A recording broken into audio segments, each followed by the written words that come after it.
Hello दोस्तों, नमस्कार। स्वागत है एक बार फिर से आपके अपने प्रिय चैनल पर। दोस्तों आज जो आपके सामने बड़ी खबर लेकर आए, जहां पर अभी की सबसे लेटेस्ट एक्सक्लूसिव खबर, भारत ने बैन किया चाइनीज एप्लीकेशन, जिसको लेकर आया है चाइना का बयान, जहां पर भड़कता हुआ नजर आया है। दोस्तों उसने क्या कहा बताएंगे आपको, साथ ही बताएंगे जहां पर अमेरिका की नई सरकार का भारत के सपोर्ट में आया है बयान। दोस्तों एंटोनी ब्लिंकन ने दे दिया है चाइना को झटका, बताएंगे आपको सारी बड़ी खबरें। लेकिन उससे पहले अगर आप भी अपने प्रधानमंत्री नरेंद्र मोदी जी और भारतीय सेना के हर कदम का दिल से समर्थन करते हैं तो हमेशा की तरह इस वीडियो को अभी कर दीजिए लाइक, चैनल को कर दीजिए सब्सक्राइब, बेल आइकन दबाइए, साथ ही कमेंट बॉक्स में लिख दीजिएगा जय हिंद। जी हाँ दोस्तों, तो चलते हैं पहली और एक्सक्लूसिव खबर की तरफ, जहां भारत ने बैन किए ऐप्स तो भड़का चाइना, कहा सुरक्षा का बहाना ना बनाए भारत। जी हाँ दोस्तों, चाइना ने बुधवार को भारत के चीनी एप्लीकेशन बैन करने के फैसले को लेकर आपत्ति जाहिर की है। भारत ने मंगलवार को सुरक्षा कारणों का हवाला देते हुए चीनी मूल के 43 एप्लीकेशन को बैन कर दिए थे।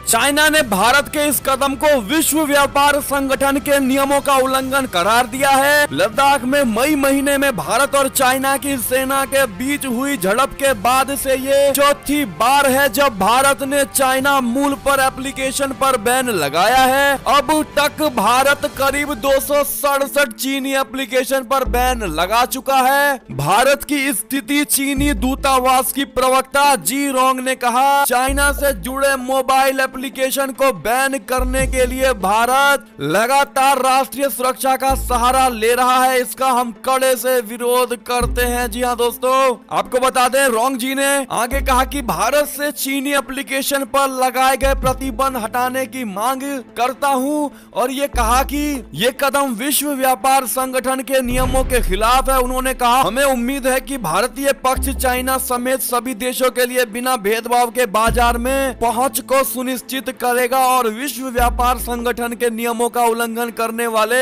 कदमों को वापस लेगा। जी हाँ दोस्तों, ऐसे में चाइना साफ भड़कता हुआ नजर आ रहा है दोस्तों, और साफ उसको लगे हुए इस झटके की भावना उजागर होती हुई नजर आ रही है। इस पर आपकी क्या प्रतिक्रिया है दोस्तों? क्या आपको नहीं लगता कि भारत ने चीनी एप्लीकेशन को बैन करके ये बहुत सही कदम उठाया? अगर आप भी मानते हैं बिल्कुल सही तो कमेंट सेक्शन में भारत को बैन नहीं हटाना चाहिए कमेंट करके अवश्य बताइएगा। दोस्तों एक और खबर की माने तो अमेरिका की नई सरकार का भारत के सपोर्ट में आया है बयान। एंटोनियो ब्लिंकन ने चीन को दे दिया है झटका। बता दें अमेरिका की नई सरकार ने साफ कर दिया है कि चाइना को लेकर उसकी रणनीति पहले से कुछ ज्यादा आक्रामक हो गई है और बीजिंग को चुनौती से निपटने के लिए वो भारत के साथ कंधे से कंधा मिलाकर चलेगी। निर्वाचित अमेरिकी राष्ट्रपति जो बाइडेन द्वारा अपनी टीम में शामिल किए गए एंटनी ब्लिंकन ने मंगलवार को चाइना को स्पष्ट चेतावनी दे दी है। ब्लिंकन ने कहा है कि भारत और अमेरिका विस्तारवादी चाइना के रूप में एक समान चुनौती का सामना कर रहे हैं, लिहाजा इस मुद्दे पर नई दिल्ली को अमेरिका का एक अहम साझेदार होना चाहिए। ब्लिंकन का ये बयान ऐसे समय में आया है जब भारत और चाइना सीमा विवाद में उलझे हुए हैं। आपको बता दें कि जो बाइडेन ने ब्लिंकन को विदेश मंत्री बनाया है और सीनेट को विदेश मंत्री संबंध समिति की मंजूरी के बाद ब्लिंकन माइक पोम्पियो का स्थान लेंगे। ऐसे में दोस्तों भारत के साथ अमेरिका नजर आता हुआ नजर आ रहा है दोस्तों, और चाइना को दिया है कड़ा झटका। इस पर आपकी क्या प्रतिक्रिया होगी कमेंट करके अवश्य बताइएगा। एक और खबर की माने तो अमेरिका के इतिहास में सबसे ज्यादा वोट जीतने वाले कैंडिडेट बने जो बाइडेन, 8 करोड़ मिले और अभी तक गिनती जारी है। जी हाँ दोस्तों, अमेरिका के राष्ट्रपति चुनाव जीतने वाले डेमोक्रेट कैंडिडेट जो बाइडेन ने न सिर्फ राष्ट्रपति डोनाल्ड ट्रंप को मात दी है बल्कि इतिहास भी रच डाला है दोस्तों। वो राष्ट्रपति पद के पहले ऐसे उम्मीदवार बने हैं जिसे 8 करोड़ से ज्यादा वोट मिला है। इसमें खास बात यह है कि अभी देश के कई हिस्सों में वोटों की गिनती जारी है। जो बाइडेन की जीत और भी ज्यादा रिकॉर्ड तोड़ हो सकती है। जी हाँ दोस्तों, ऐसे में जो बाइडेन के जीतने को लेकर आप किस नजरिए से इसको देखते हैं दोस्तों कमेंट करके अवश्य बताइएगा, और डोनाल्ड ट्रंप को लेकर आपकी क्या राय है जरूर बताइएगा दोस्तों। और खबर की ओर चलें तो फ्रांस में गूगल फेसबुक से से लेकर अमेज़न तक सभी टेक कंपनियों को देना होगा डिजिटल टैक्स। जी हाँ दोस्तों, वित्त मंत्रालय ने बुधवार को वॉशिंगटन की चेतावनी के बावजूद कहा कि फ्रांस के आयात पर नए टैरिफ के साथ जवाबी कार्यवाही की जा सकती है। दरअसल फ्रांस को अपनी 2020 की आय पर एक नया डिजिटल टैक्स देने के लिए ऑनलाइन प्रौद्योगिकी दिग्गजों की आवश्यकता होगी। इसी के चलते फ्रांसीसी टैक्स अधिकारियों ने अमेरिकी फर्मों से लाखों यूरो की मांग शुरू कर दी है। मंत्रालय के एक अधिकारी ने बताया कि इस टैक्स के अधीन विशेष रूप से अमेरिकी फर्मों जैसे गूगल, अमेज़न, फेसबुक और एप्पल को सूचित कर दिया गया है। आपको बता दें कि इस टैक्स संग्रह को वॉशिंगटन ने अनुचित व्यापार प्रथा बताया है, क्योंकि ये काफी हद तक अमेरिकी कंपनियों को प्रभावित करता है जो ट्रांसअटलांटिक व्यापार तनावों को राज देने और जो बाइडेन के उद्घाटन से पहले यूरोप के हफ्तों पर नए टैरिफ को ट्रिगर करने की धमकी देता है। जी हाँ दोस्तों, ऐसे में ये बड़ी खबर थी और आपकी क्या राय है इस खबर को लेकर और फ्रांस को आप क्या सजेशन देना चाहेंगे दोस्तों, कमेंट करके अवश्य बता दीजिएगा। एक और खबर की माने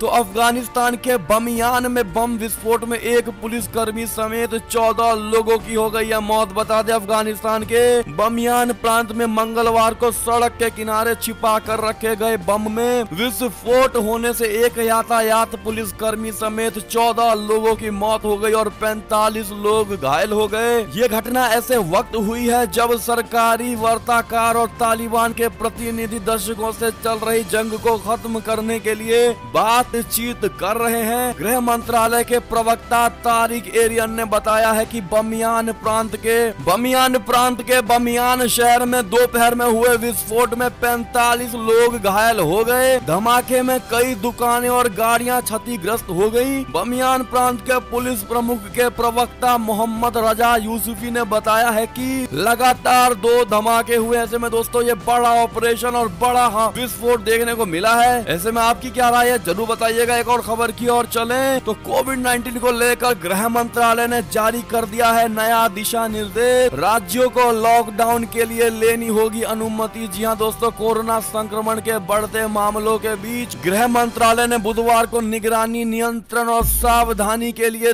नए दिशा निर्देश जारी कर दिए हैं। इसके मुताबिक राज्यों और केंद्र शासित प्रदेशों द्वारा संक्रमण की रोकथाम के कड़े उपाय करना, विभिन्न गतिविधियों पर SOP जारी करने और भीड़ को नियंत्रण रखना अनिवार्य होगा। दिशा निर्देशों के मुताबिक कंटेनमेंट जोन में न केवल आवश्यक गतिविधियों की अनुमति होगी, स्थानीय जिला पुलिस और नगर पालिका अधिकारी ये सुनिश्चित करने के लिए जिम्मेदार होंगे कि निर्धारित उपायों का कड़ाई से पालन किया जाए। राज्य या केंद्र शासित प्रदेश सरकार संबंधित अधिकारियों की जवाबदेही सुनिश्चित करेंगे। ऐसे में दोस्तों केंद्र सरकार की तरफ से ये बड़ा कदम उठाया जा रहा है कोविड-19 को लेकर। इस पर आपकी क्या सलाह होगी दोस्तों, अवश्य बताइएगा। एक और खबर की माने तो पाकिस्तान सिर्फ जिहाद ही नहीं बल्कि ड्रग्स का भी करता है निर्यात। दोस्तों कोस्ट गार्ड ने जब्त कर लिए हैं 1 क्विंटल हीरोइन। बता दे पाकिस्तान अपनी हरकतों से बाज नहीं आ रहा है। कभी आतंकियों के घुसपैठ की कोशिश तो कभी ड्रग्स तस्करी की है। इसके लिए वे कभी LOC का सहारा लेते हैं तो कभी पानी के रास्ते एक असफल प्रयास करते हैं। भारतीय तट रक्षक बल ने एक ऑपरेशन के दौरान थूथुकुडी के दक्षिण में श्रीलंकाई नाव से 100 किलोग्राम हीरोइन सहित ड्रग्स जब्त किया है। दोस्तों इस मामले से परिचित एक अधिकारी ने ये जानकारी दी। अधिकारी ने बताया है कि एक पाकिस्तानी शिप से श्रीलंकाई पोत पर ड्रग्स रखे गए थे। इसे पश्चिमी देशों और ऑस्ट्रेलियाई में भेजा जाना था। एक अधिकारी ने कहा कि पाकिस्तान ने न केवल जिहाद बल्कि ड्रग्स भी निर्यात करता है, जिसका इस्तेमाल आतंकवाद को फंड करने के लिए किया जाता है। दोस्तों ऐसे में ये बड़ा कदम, बड़ी खबर पाकिस्तान से। इस पर आपकी क्या प्रतिक्रिया होगी दोस्तों, अवश्य ही बताइएगा। एक और खबर की माने तो योगी सरकार का एक और बड़ा फैसला, यूपी में लगाया एस्मा। अगले साल 25 मई तक कोई कर्मचारी नहीं जा सकता है हड़ताल पर। बता दें योगी सरकार ने बड़ा निर्णय लेते हुए अगले 6 महीने तक प्रदेश में किसी भी सरकारी विभाग, सरकार के नियंत्रण वाले निगम और प्राधिकरणों आदि में हड़ताल करने पर रोक लगा दी है। प्रदेश सरकार ने अत्यावश्यक सेवाओं के अनुरक्षण 1996 की धारा 3 की उपधारा 1 के द्वारा दी गई शक्ति का प्रयोग करते हुए प्रदेश में एस्मा एस्मा लागू कर दिया है। जी हाँ दोस्तों, इस एस्मा का आप समर्थन करते हैं, हाँ या ना? उन्होंने ये सही कदम उठाया है दोस्तों एस्मा लगाकर। आपकी क्या राय है कमेंट करके अवश्य ही बताइएगा। और ये थी अब तक की सारी बड़ी खबरें। आपको हमारी खबरें कैसी लगी दोस्तों? आशा करता हूँ काफी अच्छी लगी होगी। अगर तनिक भी अच्छी लगी है तो इस वीडियो को अभी अपने भाई बंधुओं में व्हाट्सएप, फेसबुक, ट्विटर के जरिए पूरे भारत में शेयर करना बिल्कुल मत भूलिएगा। और अभी कर दीजिए इस वीडियो को लाइक, चैनल को कर दीजिए सब्सक्राइब, बेल आइकन दबाइए, साथ ही कमेंट बॉक्स में लिख दीजिए